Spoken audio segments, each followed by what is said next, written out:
ॐ ज्ञानतिमिरान्धस्य ज्ञानञ्जनशलाकया चक्षुरुन्मिलितं येन तस्मै श्रीगुरवे नमः। ॐ नमो भगवते वासुदेवाय। ॐ नमो भगवते वासुदेवाय। ॐ नमो भगवते वासुदेवाय। नारायण नमस्कृत्यं नरं चैव नरोत्तमं देवीं सरस्वतीं व्यासं ततो जयमुदीरयेत्। नष्टप्रायेषु अभद्रेषु नित्यं भागवतसेवया भगवतुत्तमश्लोके भक्तिर्भवति नैष्टिकी। कृष्णाय वासुदेवाय देवकीनन्दनाय च नन्दगोपकुमाराय गोविन्दाय नमो नमः। हरि ओम श्री गुरुभ्यो नमः। Reading from Srimad Bhagavatam, Canto 3, Chapter 21, Conversation between Manu and Kardama Muni, from verse number 30, 33, Prabhuji. 33. Thank you. Okay. Let me know if you can see the screen. Yes, Prabhuji. Okay. Maitreya Uvacha Evam Tam Anubhashyata Bhagavan Pratyak Adakshaja Jagama Bindu Sarasaha Saraswatya Parisritat. Maitreya went on.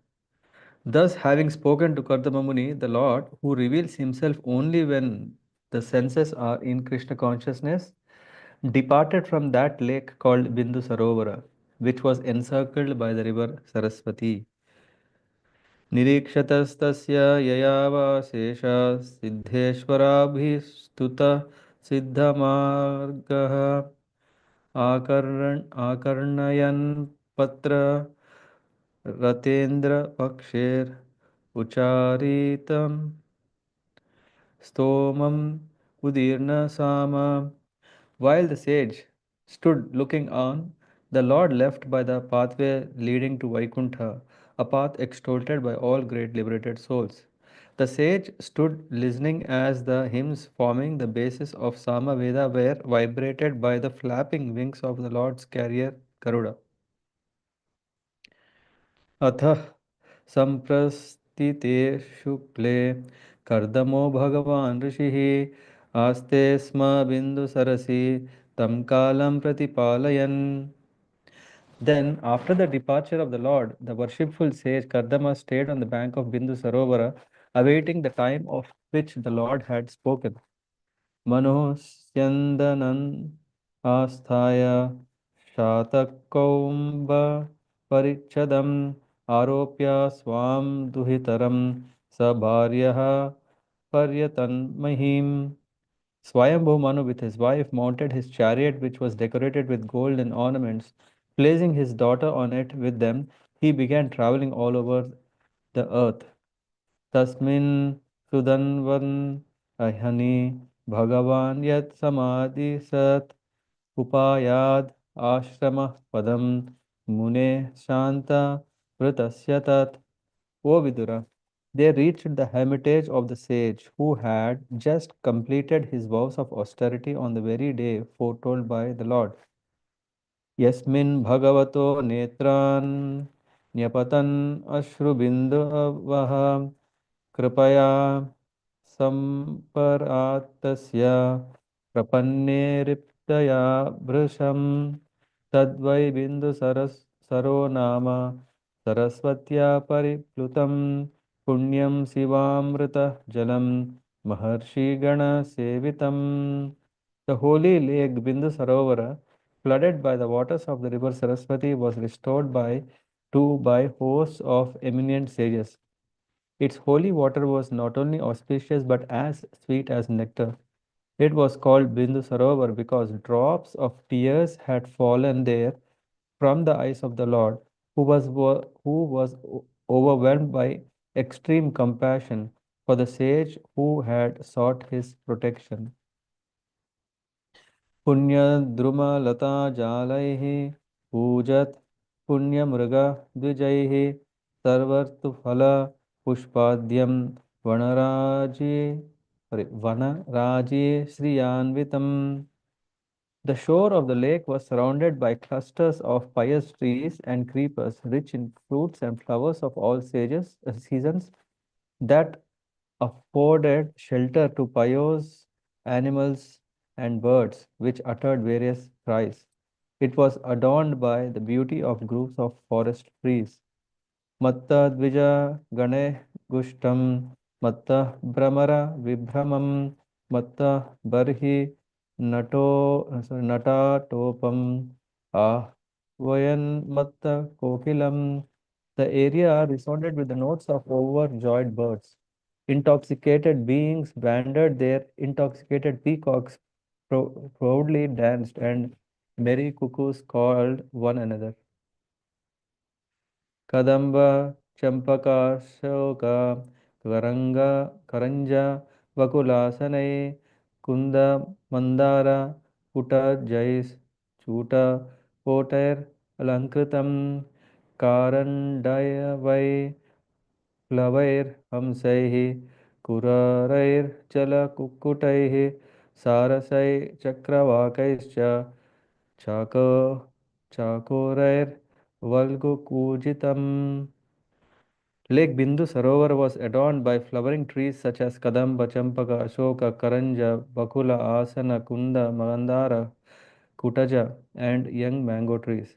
The air was filled with the pleasing notes of Karandava, ducks, flowers, swans, ospreys, waterfowl, cranes, Chakravaka, and Chakoras. तथैव हरिणैः क्रोधैः स्वाविद गवया कुञ्जरैः गोपुच्छैर्हरिभिर्मर्कैर्नकुलैर्नाभिभिर्वृतम्. Its shore abounded with deer, boars, porcupines, gavayas, elephants, baboons, lions, monkeys, mongooses, and musk deer. प्रविश्य तत्तीर्थवरम् आदिराजा सहात्मजा ददर्श मुनि आसीनं तस्मिन् हुत हुतासनं विद्योतमानं वपुषा तपस्युग्र युजाचिरं नाटिक्षामं भगवतः स्निग्धापान्गावलोकनात् तद्व्याहृतात्मा कला पीयूषश्रवणेन च पद्मपलासाक्षं जटिलं क्षीरवाससम् उपसंसृत्य मलिनं यथार्हणम् असंस्कृतम्. Entering that most sacred spot with his daughter and going near the sage, the first monarch, Swayambhu Manu, saw the sage sitting in his hermitage, having thus propitiated the sacred fire by pouring oblations into it. His body shone most brilliantly, though he had engaged in austere penance for a long time. He was not emaciated, for the Lord had cast his affectionate sidelong glance upon him, and he had also heard the nectar flowing from the mouth like moon-like words of the Lord. The sage was tall, his eyes were large like the petals of a lotus, and he had matted locks on his head. He was clad in rags. Swayambhumanu approached and saw him to be somewhat soiled like an unpolished gem. अतोटजम् उपायातं नृदेवं प्रणतं पुरः सपर्यया पर्यगृह्णात् pratinandyanurupaya. Seeing that the monarch had come to his hermitage and was bowing before him, the sage greeted him with benediction and received him with due honor.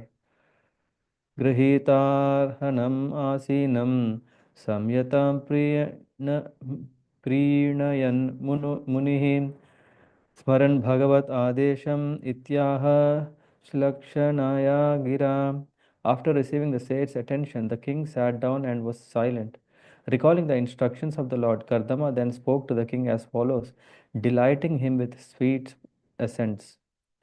नूनं चङ्क्रमणं देव सतां संरक्षणाय ते वदाय च सतां यस्त्वं हरे शक्तिं हि पालिनीं The tour you have undertaken, O Lord, is surely intended to protect the virtuous and kill the demons, since you embody the protecting energy of Sri Hari.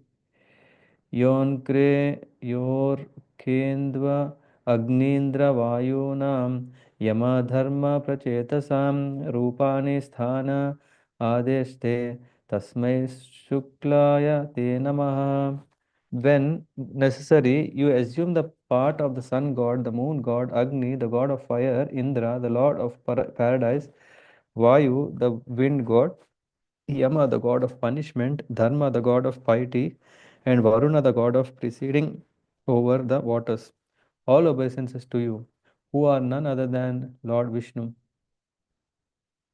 न यदा रतम् आस्थाय जैत्रं मणिगणार्पितं विस्फुर्जश्चण्डको कोदण्डो रथेन त्रासयन् अगान् स्वसैन्यचरणक्षुण्णं विपयन् वेपयन् मण्डलं भुवः विकर्षन् बृहतीं सेनां पर्यटसि अंशुमान् इव तदैव सेतवः सर्वे वर्णाश्रमानिबन्धनाः भगवद्रचिता राजन् बिभ्रे बिब् बिब् sorry, Vidhyeran Bata Dasyubihi. If you did not mount your victorious jeweled chariot, whose mere presence threatens culprits, if you did not produce fierce sounds by twanging of your bow, and if you did not roam about the world like the brilliant sun, leading a huge army whose trampling feet cause the globe of the earth to tremble, then all the moral laws governing the varnas and ashramas created by the Lord Himself would be broken by the rogues and rascals. Adharmascha samedeta lolupairvyankushairnibihi sayane tvai lokoyam dasyugrasto vinankshati. If you gave up all thought of the world's situation, unrighteousness would flourish. For men who hanker only after money would be unopposed. Such miscreants would attack and the world would perish. अथापि पृच्छे त्वां वीर यद् अर्थं त्वम् इहागतः तद्वयं निर्व्यलीकेन प्रतिपद्यामहे हृदा. In spite of all this, I ask you, O valiant king, the purpose for which you have come here. Whatever it may be, we shall carry it out without reservation. Thus ends the 21st chapter of the third canto of Srimad Bhagavatam entitled Conversation between mm, Manu and Kardama Muni. Did I? Yeah, Manu and Kardama. Hare Krishna. So here, after the previous chapter where we read the creation of Brahma, this is continuation where Lord Brahma in fact created also Manu and Swayambhu Manu, the first human.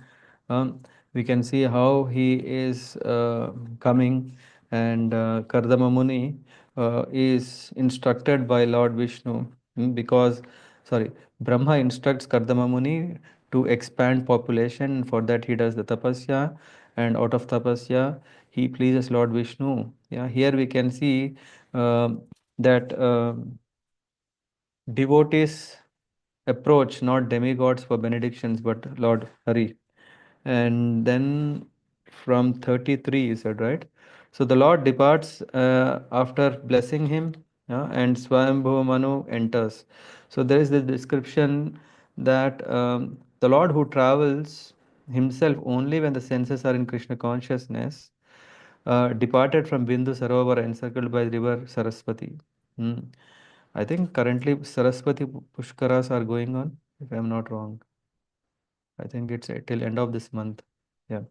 So anyway, the sage witnessed the Lord going through the pathway leading to Vaikuntha and listened by the hymns forming the basis of Sama Veda, and these are coming out of the flapping of the wings of Garuda. So, and then afterwards, Kardamuni, waiting for the arrival of Manu, stayed on the bank of Bindu Sarovar, and he was doing everyday Agnihotra. Agnihotra is the performance of the oblations. Yeah, one does the fire sacrifice and everything that is offered, and it is offered Bhoktaram Yajna Tapasam. Sarvaloka Maheshwaram.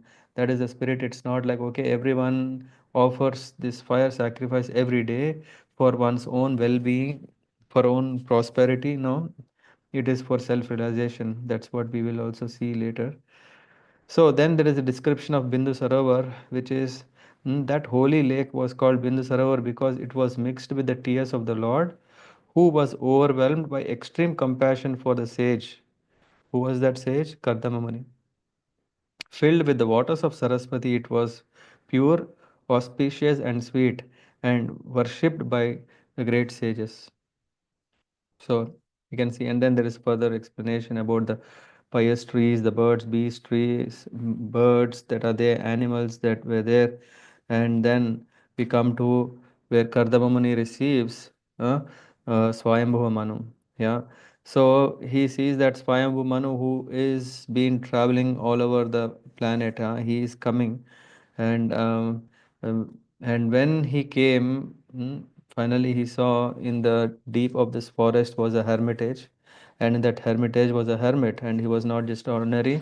The description is mentioned here. The body was shining, didn't look emaciated because of Lord's affectionate glance. Bhagavate Snigdha Apanga Avalokanath. What happened is when after 10,000 years of tapasya, still he was very, very um, energetic, yeah, being blessed by the Lord's grace, and hearing the hearing the nectar flowing from the moon-like words of the Lord. He was tall, lotus-eyed, matted hair, and tattered clothes.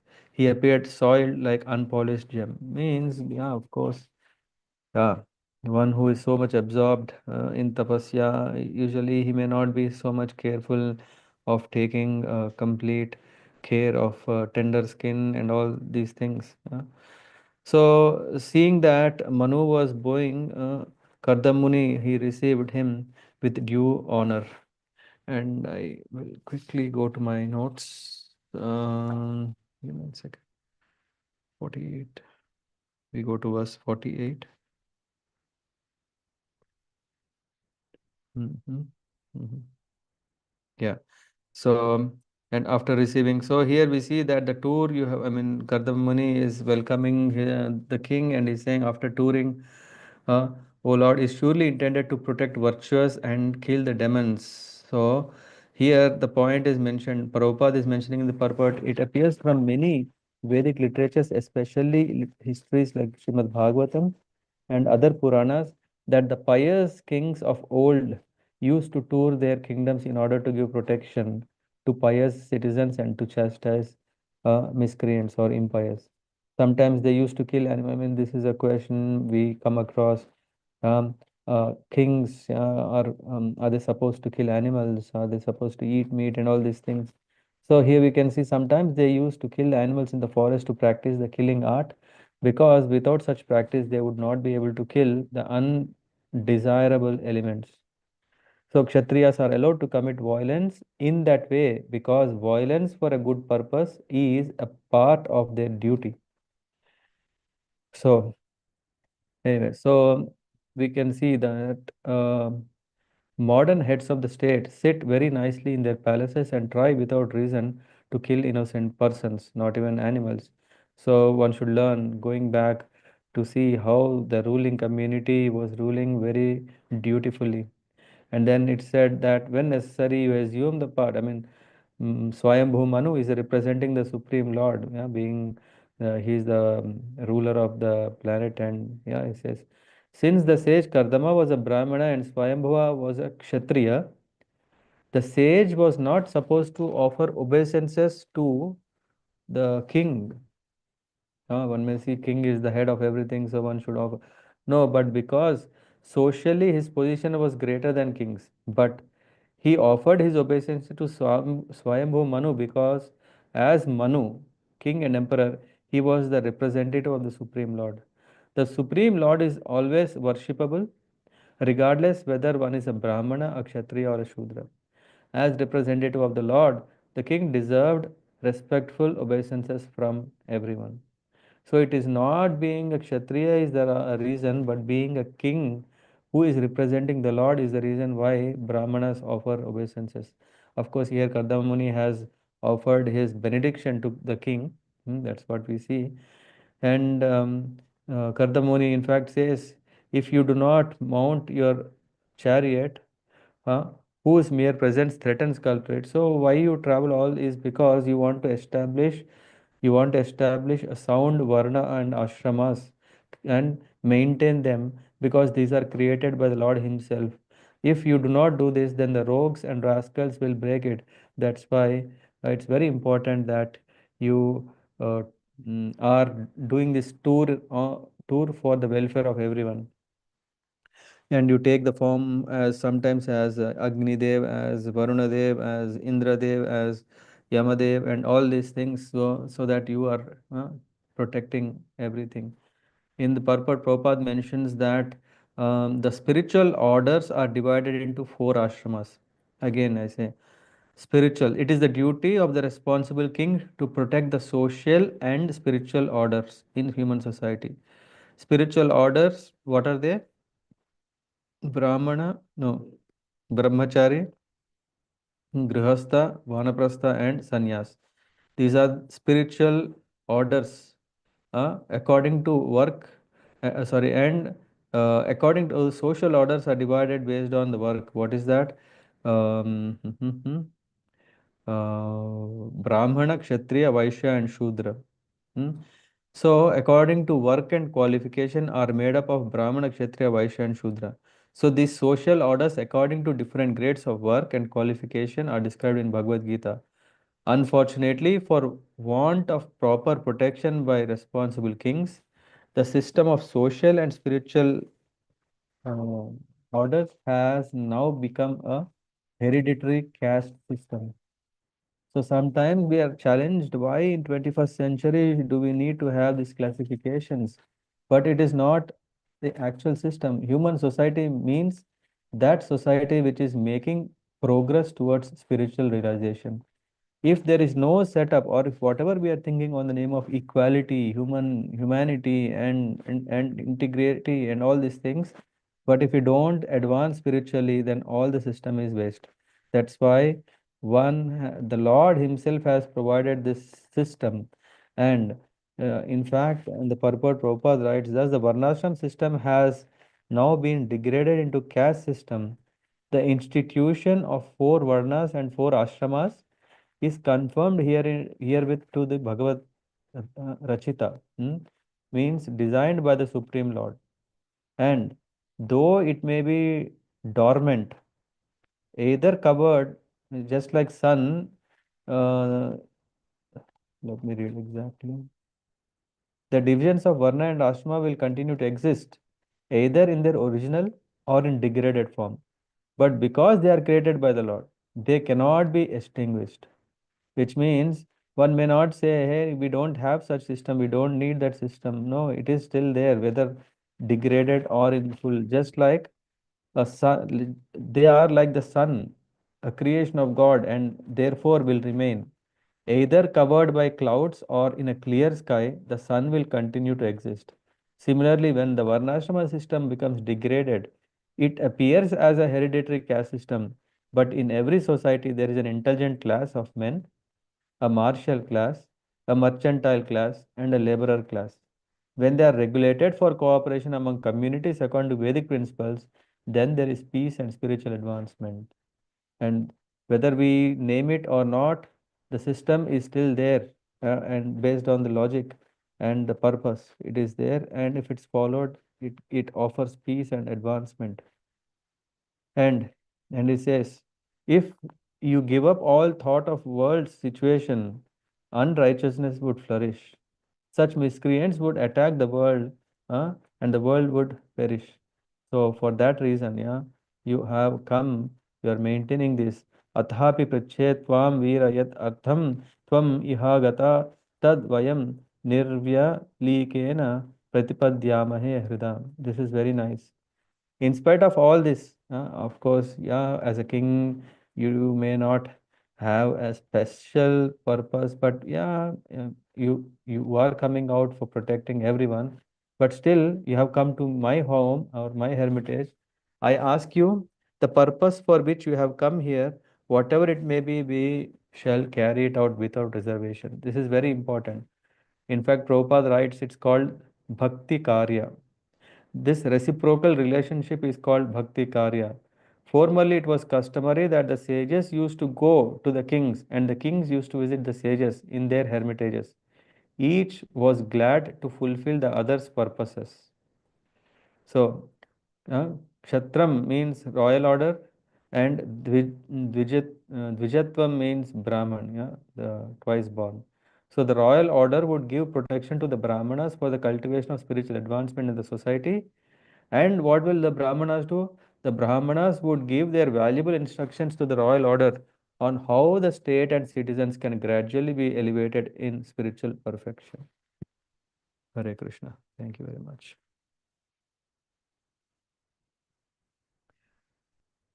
Yes, so we have covered here the conversation between Swayambhu Manu and Kardama Muni. And in fact, why the Kardama Muni has come, with whom he has come? He has come with his wife Shatarupa and his daughter Devahuti. And tomorrow we are going to read the marriage between Kardama Muni and Devahuti. Yeah, Hare Krishna.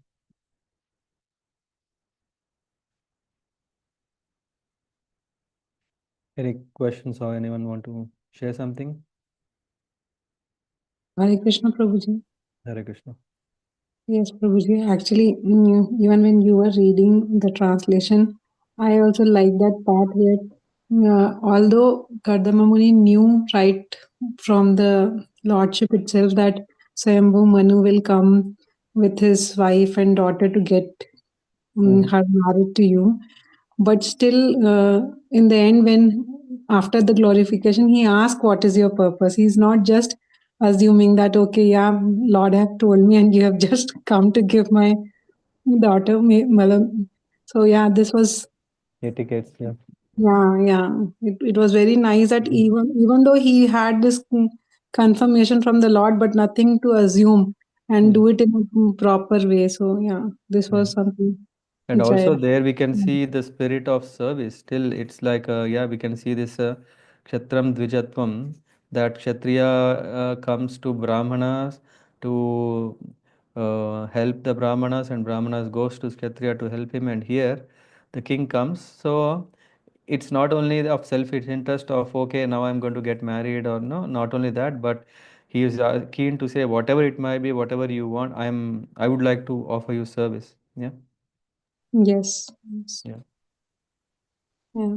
Thank you so much, Prabhuji. Yeah, it's Hare fine. Krishna. Yeah, thank you.